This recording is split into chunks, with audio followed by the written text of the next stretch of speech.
Buenos días, buenas tardes, buenas noches, en donde sea que me estés viendo. Bienvenido de regreso a Cápsulas Cuentísticas, esta sección en donde te hablo sobre algún libro que me encantó, te digo por qué y tú te encantas con él también. No, pero es un espacio en donde yo me desenvuelvo, te hablo sobre lo que he leído y por qué me fascina la literatura. Eh, y pues espero poder contagiar ese amor por la literatura, ¿no? En esta ocasión estoy muy emocionada de poder platicar sobre este libro que encontré sin querer. Eh, Seguramente te ha sucedido que vas a la librería paseando a ver qué te encuentras y ves un libro que te intriga, no has escuchado hablar de él, pero como que te llama la atención y aún así no estás muy seguro. Bueno, pues este libro que traigo ahorita es algo como eso. Es de esas joyas enterradas que poco a poco se deben ir desenterrando en espacios como estos y tenemos que hablar de ellos. Em, pero antes de continuar y sin más preámbulos, te presento Los Ermitaños, de Antonio Gálvez Ronceros. Antonio Gálvez Ronceros fue un escritor latinoamericano, peruano para ser exacta. Fue maestro, fue periodista y es considerado uno de los grandes cuentistas del Perú, ¿no? La edición que tengo por acá es del 2019 de la editorial Fondo Editorial Escuela de Edición de Lima. Sin embargo, esta antología de cuentos, porque es una antología, algo que me sorprendió, fue escrita en 1962.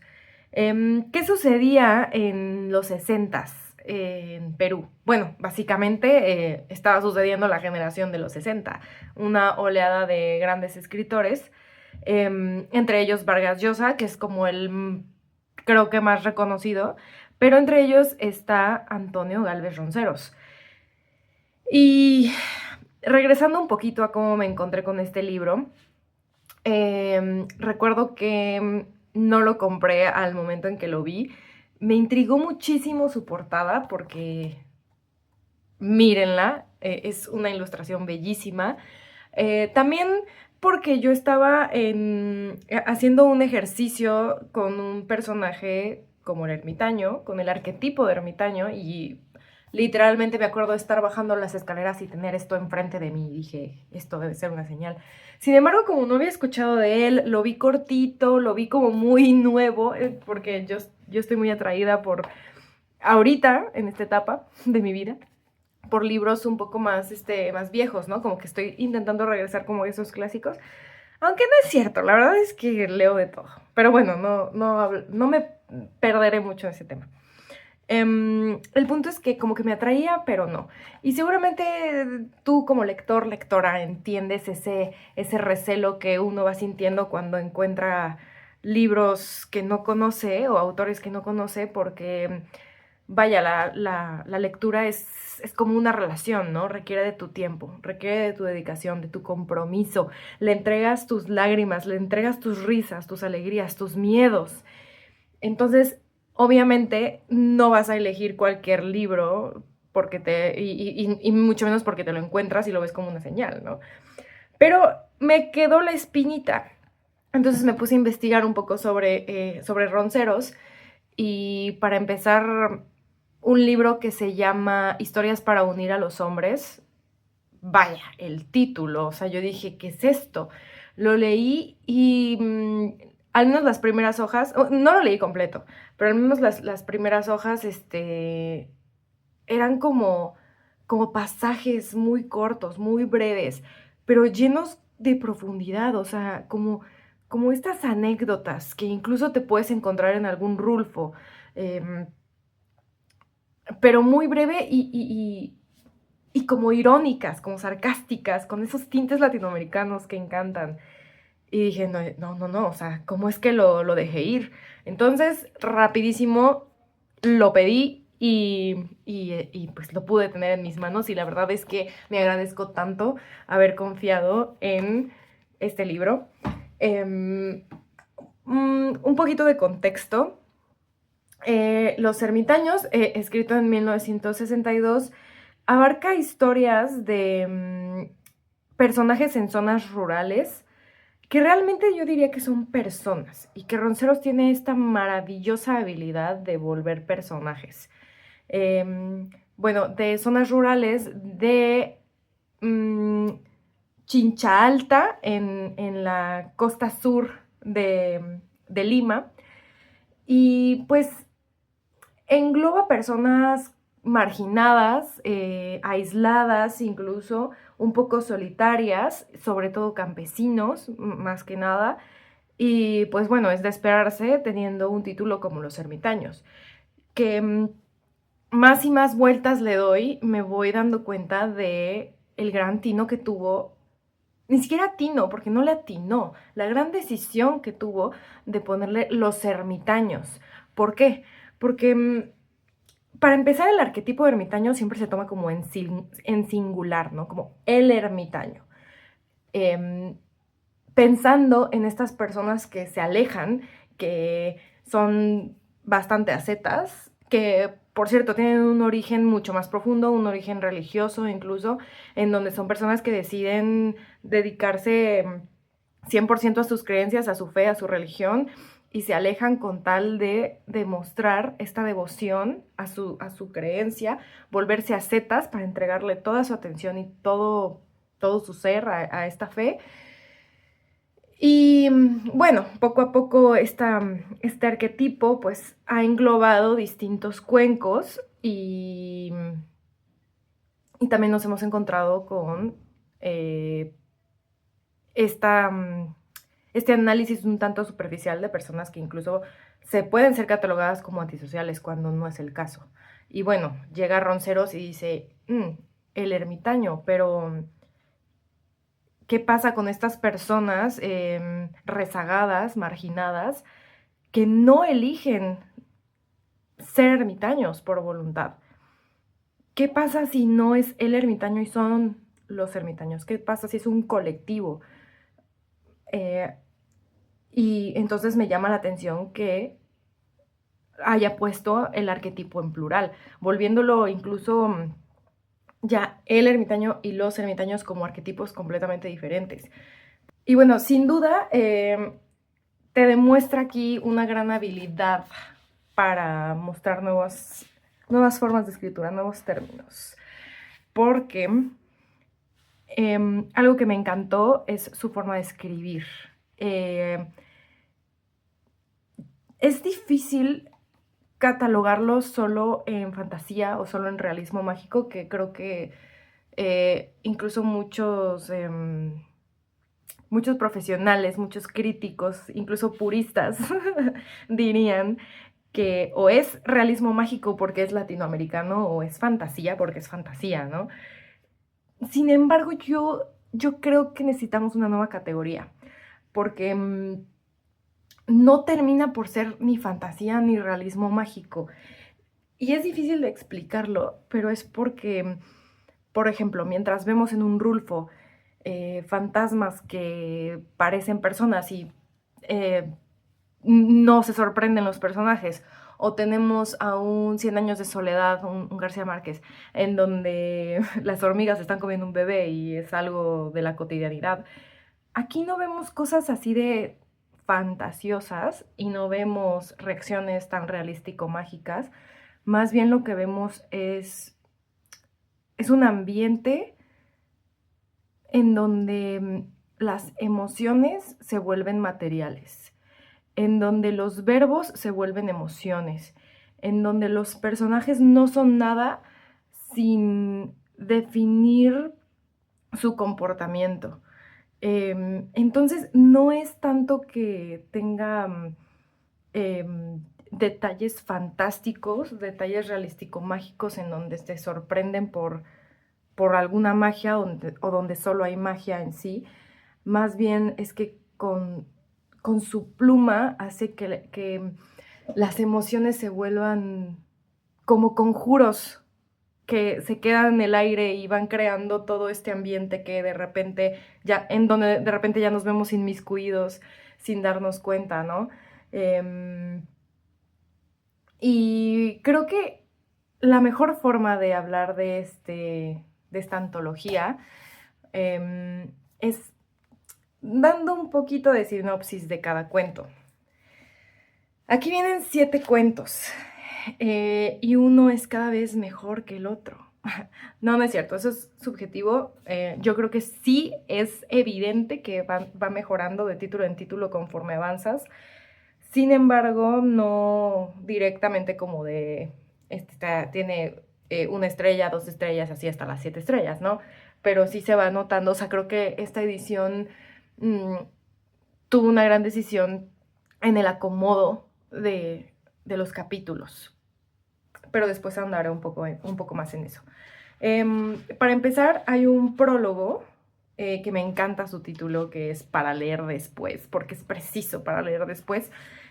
A pesar de que es prólogo, sí recomiendo que sigan esta instrucción del título, porque así no te vas con una idea de la que te dicen acá. O sea, tú dices, a ver, yo quiero sumergirme y a ver cómo nado en estas aguas, ¿no? Está escrito por Luis Alberto Rato, que tengo entendido, por lo que leí, que fue uno de los maestros de Ronceros y que fue de los primeros en leer estas maravillas, ¿no? Que por cierto, Ronceros se llevó un premio de la Casa de la Literatura Peruana. Ajá, si no me equivoco. Pero bueno, este prólogo es muy bueno para leerlo después, para leerlo al final, porque pone en palabras lo que uno vive en los capítulos. O sea, terminas de leer el libro y te quedas como de, ¿qué es esto que acabo de sentir? Y luego lees el prólogo y lo entiendes perfecto, te explica lo que has vivido. Y bueno, algo súper importante, muy, muy, muy relevante, es este arte que le pusieron al libro. Son pequeñas ilustraciones, muy, muy pequeñas, solo una por cada capítulo y te lo ponen en la portada, pero son tan bellas y no se las voy a poner aquí por más que quiera porque creo que vale la pena que no haya spoilers y que las vean con sus propios ojos. Pero son bellísimas y tengo entendido que también son ilustraciones del mismo autor, o sea, él también dibujaba. Estas portadas se me hacen magníficas porque al inicio como que dices como, qué bonito, ¿no? Están muy bonitas. Mientras vas leyendo el cuento no entiendes por qué es así la ilustración y cuando terminas el cuento dices, wow, ok, ¿por qué decidió poner esta imagen y no otra del cuento, no? Pero esa es la magia de lo que te quiere decir. Después de pensarlo un rato, creo que sé por qué decide poner como portada estas ilustraciones que en un inicio parecen ser meros adornos, meros ornamentos de cada cuento, pero lo cierto es que tiene que ver mucho con lo que comentaba de esta habilidad que tiene de hacernos saber que los personajes no son nada sin su contexto material, sin su contexto histórico, es decir, sin la historia que nos está contando, así como la historia y el contexto material y su contexto histórico y el contexto histórico no es nada sin los personajes en sí. Es decir, hace como todo este círculo en el que nos damos cuenta de que somos quienes somos por cómo actuamos y por dónde estamos. ¿Y qué quiere decir esto? Que los ermitaños son ermitaños no por voluntad, sino por el contexto en el que se desenvuelven y las emociones y sentimientos que van desarrollando por sus vivencias. Y bueno, el primer cuento, la verdad creo que fue de mis favoritos. Se llama Sombreros y el cuento recuerda a Continuidad en los parques de Cortázar. Y no tanto por el tema o la forma en la que lo escribe, más bien por lo divertido y por lo sorpresivo que es. Toma una persona que ama, que ama sus sombreros y te cuenta todas bueno, no todas, te cuenta una gran anécdota de los sufrimientos que tiene alguien con sombrero. Y entonces es como bien bonito porque te sientes muy cerca de ese personaje. no es como que, no es como alguien fantástico, ni alguien que viene como de la ultratumba o algo así, es solo una persona cotidiana que te está contando sus aflicciones con su sombrero. Y pues tú quieres escucharlo más porque pobrecito, o sea, es su sombrero, él quiere usarlo todos los días y le está sucediendo algo con él, ¿no? Em, y pues da giros inesperados, pero muy divertidos. Fue de mis favoritos, sin duda. El segundo cuento se llama La Compra, si no me equivoco, sí, La Compra. Es de estos, tiene de estas portadas que les comentaba que como que dices primero, ¿what? Y cuando digieres el cuento y luego vuelves a ver la portada es como de, wow. Bueno, y La Compra, fíjate que es como... no es un cuento impredecible, no es un cuento que digas como, no me lo veía venir. Este, lo considero también como una tipo fábula, porque hasta eso no te deja una lección per se, o sea, no hay una decisión del autor por darte una lección, ni siquiera es moralista tampoco. Bueno, tal vez un poco si lo llegamos a analizar, pero bueno, este... sin embargo, lo veo como fábula porque es una historia ya conocida, eh, pero la forma en que está narrada es sin, sin elementos que parecen muy distantes a nosotros. Y que sin embargo es decir, están alejados de nosotros. Pero en un sentido que es poco usual. Y es que creo que lo que me vuela la cabeza es que cuando hablamos de realismo mágico, por ejemplo, por un lado, estamos hablando como de esta magia que le parece al lector y a los personajes no.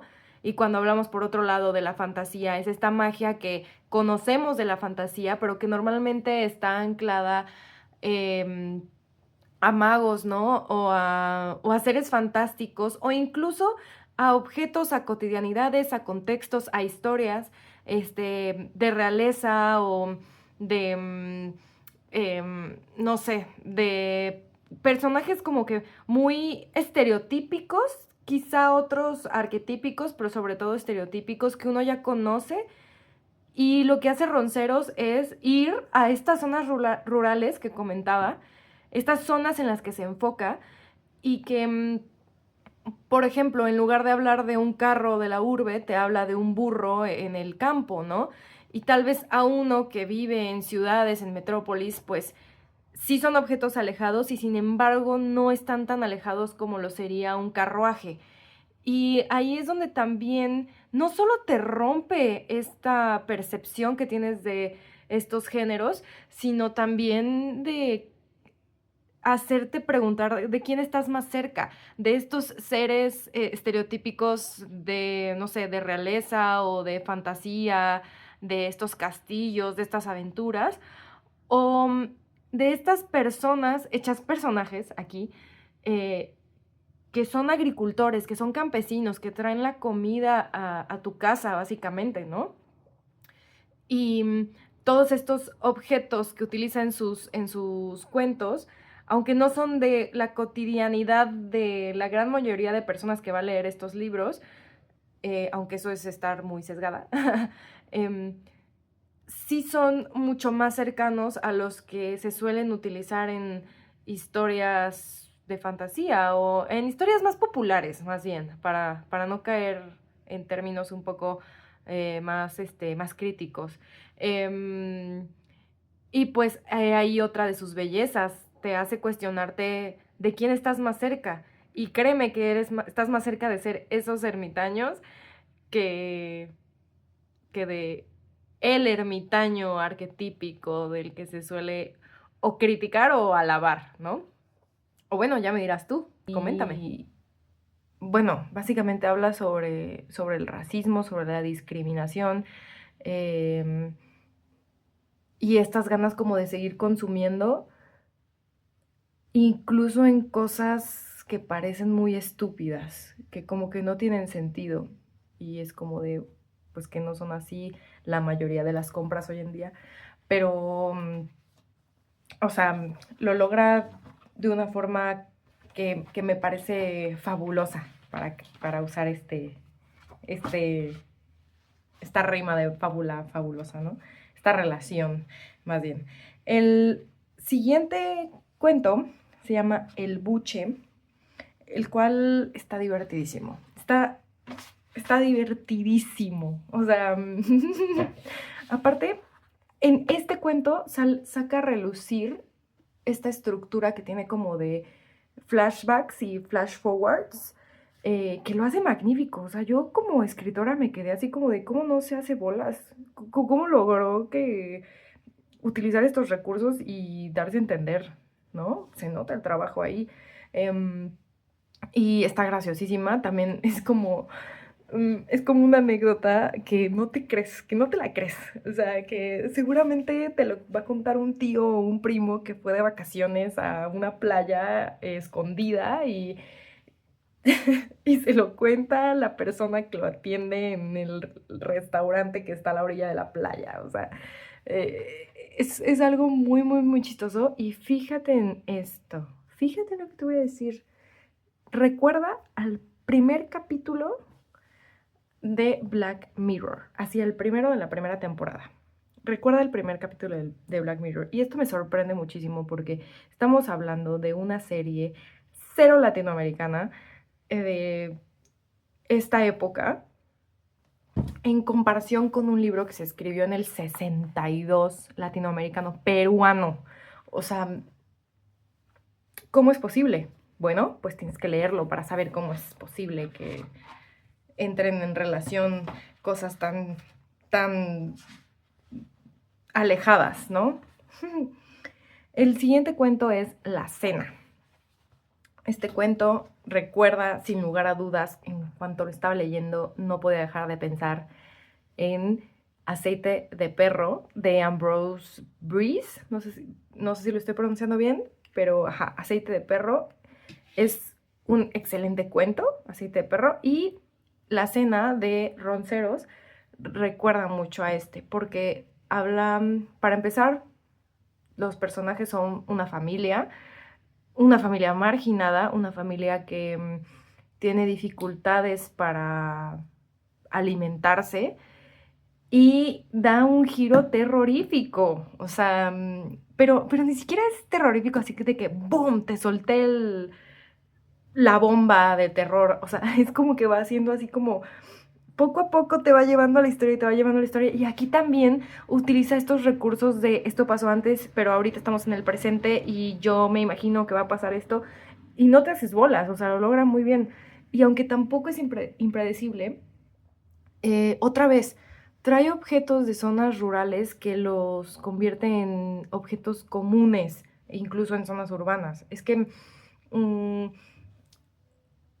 sí, hace evidente, hace relevante lo cotidiano, hace relevante a esas personas que muchas veces no son utilizadas en novelas, en historias, en cuentos, ¿no? Y pues también se podría decir que es como una antifábula. Creo que ese término me gusta. Creo que lo que cuenta aquí es una antifábula. La de la compra y la de la cena, creo que son antifábulas. Creo que así las catalogaría. Léelo y me avisas. El siguiente cuento es de mis favoritos también. Se llama El Desaparecido. No quiero dar muchos detalles porque, o sea, es un cuento que te saca de onda, que, que es como que vas, vas adentrándote en un gran pasillo que se va haciendo cada vez más oscuro y tú piensas que estás a punto de llegar al interruptor para prender la luz, pero llegas así como que a una oscuridad horrible y de repente te das cuenta que no hay interruptor y ya no sabes en dónde estás y estás lleno de oscuridad. Así es este cuento. Así, así es el cuento del desaparecido. Y creo que aquí sí podría decir que hay bastante realismo mágico. em, y me encanta que te deja muchas dudas. O sea, pero no dudas no incoherencias, vaya, sino intriga, o sea, como de, ¿es esto? ¿Es esto? Y recuerda un poquito de esas sensaciones que te deja Edgar Allan Poe cuando estás leyendo sus cuentos. Un poquito. Yo creo que me vas a entender cuando lo leas. El siguiente cuento se llama El animal está en casa y también es de mis favoritos. Nótese que ya estoy en los últimos cuentos y estoy mencionando de que son mis favoritos porque es que se nota, o sea, como que, como que dijeron, ¿sabes qué? Vamos a poner los mejores hasta el final y creo que lo logran muy bien porque si hubieran puesto, de hecho esto lo comenta el prologuista, si hubieran puesto al último cuento al inicio, te hubieras dado un chapuzón de agua helada y te hubieras quedado como... Y ya después como que los otros cuentos te hubieran gustado, pero no hubiera sentido como que esa magia, no hubiera sentido ese gran brinco. En cambio, que lo hayan estructurado como lo estructuraron, te hacen sentir un nado muy chido, conoces las olas, pero ahorita viene la gran ola, ¿no? Bueno, el animal está en casa. Es de mis favoritos porque recuerda mucho a a esta literatura latinoamericana de Gabriel García Márquez, por ejemplo. Incluso me pudo recordar un poco a Quiroga, un poquillo, eh, en el sentido como de miedito, thriller, rural, y que tampoco es así como de, como terror, ¿no? O sea, como que ahí vas, y te va agarrando y te va agarrando. Pero también se siente como esta esencia como que medio tropical de García Márquez. Y creo que también bueno, no, creo que esta no es una antifábula, creo que es más como una anécdota, pero que te hace cuestionarte mucho qué personaje eres en ese cuento, a qué personaje te pareces, si te hubiera pasado lo mismo, si no te hubiera pasado lo mismo.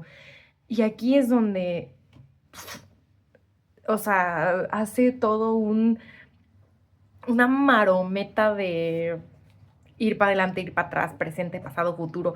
O sea, se aventó un Tenet de Nolan, es una película muy buena. Se aventó un Tenet aquí y lo logra bien. No voy a mentir que en algunas partes sí era así como de, a ver, déjame regresar un poquito para agarrarte el hilo otra vez, pero fueron muy breves y no me hicieron despegarme del cuento, vaya. De hecho, este y el que sigue son cuentos que me hicieron detenerme y empezar a preguntarme si tenía que volver a leerlo, pero no porque no haya entendido, sino porque quería volver a vivir esa sensación, como el decir, ¿qué acaba de decirme aquí? Eh, bueno, el final es increíble, del animal está en casa, o sea, no es impredecible, pero la manera en que te deja ahí estacionado, lo agradeces, lo agradeces. Y bueno, por último, un gran, excelente cuento. Se llama Joche. Así es, directo, contundente, simple, Joche. Que aquí quiero remarcar que lo que quiso hacer Ronceros, a mi parecer, es hablar de estas personas comunes, cotidianas, marginales, bueno, más bien marginadas. Una persona más, una vida más, una perspectiva más que ha sido rezagada por mucho tiempo. Y Joche es un personaje entrañable, ya te darás cuenta por qué. Sin embargo, no es entrañable como lo sería eh, una Úrsula Iguarán, ¿no? O como un Tyrion Lannister. No, para nada, ni siquiera te lo estás imaginando. Es entrañable gracias al colectivo que hay a su alrededor, a la comunidad que hay a su alrededor. Y creo que ahí es donde más se expone lo que es los ermitaños en Joche. Te divierte, te ríes, pero al mismo tiempo te hace sentir mal por reírte, pero al mismo tiempo te causa terror, te causa incluso impotencia, un poco de tristeza y te deja mucha reflexión, pero te divierte, o sea, a pesar de todo eso te divierte. Y cierra con ese cuento, esta antología. Lo logra perfecto. Además, escucha lo que te voy a decir. El cuento Joche de Antonio Gálvez Ronceros recuerda a Temporada de Huracanes de Fernanda Melchor. Así. ¿Qué más necesitas saber? Para dar una reseña general, para terminar de hablar de esta maravilla literaria, quisiera hablar de lo que me llevo, ¿no? De lo que le aplaudo. Y creo que hay una sola cosa que diría como que me hizo un poco de ruido, como que me sacó de onda, pero creo que eso tiene que ver más con mi contexto, con mi sesgo mexicano, que es que los diálogos no se me hacen tan verosímiles, no se me hacen malos, no se me hace que no estén bien pensados, no se me hace que no sean palabras que una persona como los personajes de aquí vayan a decir. Se me hacen como poco verosímiles, o sea, como, ¿cómo explicarlo? Como si hubiera estado traducido el diálogo, pero no lo está, ¿no? O sea, como que me saca, como que de repente está hablando como que en una jerga muy cotidiana y de repente te saca una palabra que dices, yo no he escuchado esto en mi cotidianidad, como por qué lo usarías, ¿no? O sea, como que intentó usar una palabra neutra para que todo lector de todo el mundo entendiera. Pero no creo, o sea, no creo que haya estado traducido y por eso digo que va más con mi sesgo mexicano, que es que no usamos esas expresiones aquí y me parecen extrañas, pero sí las usan en Perú, tal vez, ¿no? O sea, ya me dirá algún peruano, por favor, que lo vea y me explique esto. Pero a pesar de eso, son excelentes diálogos, o sea, siempre tienen un objetivo con sus diálogos. No hay un diálogo de más, no hay un diálogo de menos. Dicen mucho de los personajes, ayudan a la historia, entonces cumplen su función, ¿no? Eso es lo único que me hizo ruido.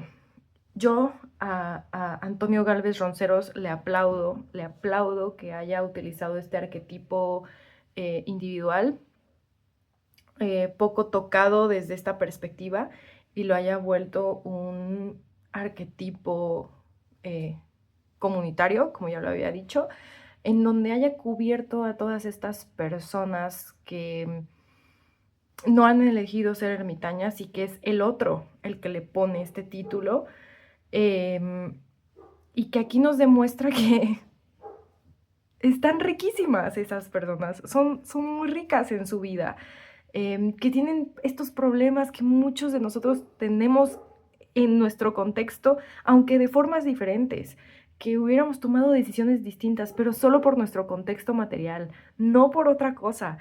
Y me encanta que le dé voz no solo a los personajes, sino a este ambiente, sino a este lugar, a esta locación, a estas zonas que se tocan poco y que son muy pocas las protagonistas en las historias, ¿no?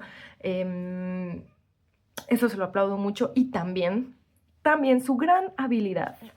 Creo que esto lo debí haber dicho al principio, porque esto es muy, muy, muy, muy, muy importante de Ronceros, es su habilidad para usar las palabras, su habilidad para usar las metáforas. Porque no creas que, no creas que es retórica, no creas que es metáfora como la que encuentras en poemas, ni siquiera es como la que has leído en Márquez, en Cortázar, en Fuentes, no, es otro. Es un género que se tiene que catalogar distinto a la fantasía y al realismo mágico. Hace que describe cosas con emociones y a las emociones las asimila con cosas. Es difícil de explicar, de hecho tengo que investigar un poco más de ello porque estoy segura que necesitamos una nueva categoría para él. Y una de las cosas que se me hace muy importante en la literatura, en los escritores, que no tienen la responsabilidad, no tienen la obligación, pero sí es un gran aporte, es que la lectura sea para todos, que sea sencilla de leer, pero no por eso menos profunda, no por eso cliché, no por eso simplista. Y Ronceros lo hace perfectamente. Es digerible, es fluida la lectura, es entretenida, es divertida, es reflexiva. Y no por eso no quiere decir que no sea complicada, que no sea profunda. Hay muchísima estructura, hay muchísimo trabajo de personaje, hay muchísimo pensamiento dentro de cada cuento, de cada detalle que Ronceros trabaja ahí. Y vean el tamaño. Es una cosa de nada. O sea, esto lo agradece cualquier tipo de lector, ya sea que seas primerizo y no tengas el hábito de la lectura y te cueste, lo puedes leer. Ya sea que eres un lector experto y leas 24/7, te va a fascinar. O sea, los cuentos son breves, el libro está cortísimo y está entretenidísimo, te lo tragas y ni te das cuenta. Yo describiría a Los ermitaños de Antonio Gálvez Ronceros como esta cereza del pastel. No, es más, no, ni siquiera es la cereza del pastel. Es como cuando te acabas de echar un buen pedazo de tu pie favorito con tu té o con tu cafecito y todavía tienes un poquito de antojo, pero no quieres mucho para no empalagarte y te sirves esa como mini rebanada que va a matar el antojo y te la comes en una tarde de domingo. Así es Los ermitaños de Antonio Gálvez Ronceros. Es delicioso, es disfrutable. Personajes fuertes, verosímiles, importantes, relevantes. Y creo que así como sus personajes, así como todo lo que nos quiere contar en tan pocas palabras, así de relevante es este escritor, es este libro. Sin duda voy a leer más de él. Voy a copiarle muchas cosas, voy a aprenderle muchas cosas y voy a romper muchos paradigmas con él como escritora, me lo prometo. Porque de hecho mientras leía tuve que detenerme y escribir, o sea, tuve que lectoescribir. Imagínate tú que me estás escuchando mientras lees, tener que pausar y ponerte a escribir sobre lo que estás leyendo o hacer ejercicios de escritura con base en lo que estás leyendo. ¡Wow! Se agradece totalmente. Y pues nada, así es como lo amo, así es como me enamoré de este libro. Espero que esta reseña, comentario, opinión te haya ayudado a, si ya lo leíste, a entenderlo un poco mejor, a platicar con alguien más y si no lo has leído, a atreverte a comprarlo o a conseguirlo y ponerte a leer. Estoy segura que si te picas lo lees en una sentada. Yo no lo leí en una sentada porque me prometí leerlo como un cuento por noche, pero, o sea, es para todos aparte. Yo diría que a partir de los 15 años para arriba, cualquier persona puede leer esto. Tengo muchísimas personas a quien se las quiero recomendar, sobre todo por... luego es difícil recomendarle libros a personas que no suelen leer mucho. Esta es una gran elección. Y pues nada, eso es todo. Antonio Gálvez Ronceros, Los ermitaños, 1962, peruano, excelente escritor. Y esto fue una cápsula cuentística más. Muchas gracias por estar aquí. Dime qué te pareció lo que comenté. Dime si estás de acuerdo, si no, si quieres tener una plática, me encantaría, por favor. Dime si ya lo leíste, qué te ha parecido. Y pues nada, te leo aquí abajo y nos vemos a la próxima.